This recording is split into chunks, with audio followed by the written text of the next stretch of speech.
केंद्र सरकारनं commercial LPG सिलेंडरवरील सर्व निर्बंध हटवले। गॅस पुरवठा पूर्ववत होणार। हॉटेल व्यावसायिक उद्योगांना मोठा दिलासा। मुख्यमंत्री फडणवीस आणि उपमुख्यमंत्री सुनेत्रा पवार पुण्याच्या दौऱ्यावर। सारथीच्या माध्यमातून स्पर्धा परीक्षांमध्ये उत्तीर्ण झालेल्या विद्यार्थ्यांचा सन्मान करणार। गणेश कला क्रीडामध्ये कार्यक्रमाचं आयोजन। खासदार संजय दिना पाटलाची पत्रकारांना अर्वाच्य भाषेमध्ये शिवीगाळ। परत आला तर मारून टाकेन, मुजोर संजय पाटलाची पत्रकारांना थेट धमकी।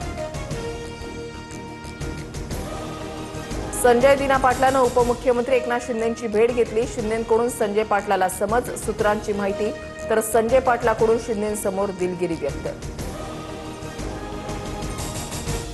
लोहगडवरील केतन अग्रवाल हत्या प्रकरण, मुलगी दोषी आढळल्यास तिलाही त्याच ठिकाणावरून फेकून द्या, आरोपी सियाच्या आईची प्रतिक्रिया।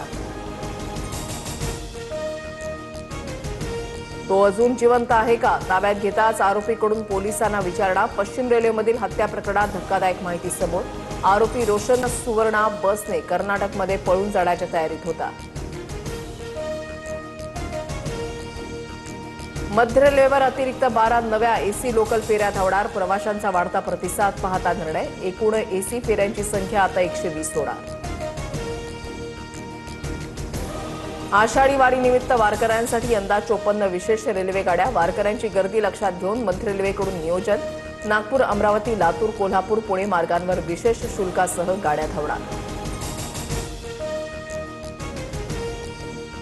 कल्याण डोंबिवलीमध्ये पाणी बचतीसाठी शटडाऊन। 24 पालिका क्षेत्रामध्ये तर 27 गावांमध्ये पाणी पुरवठा बंद राहणार।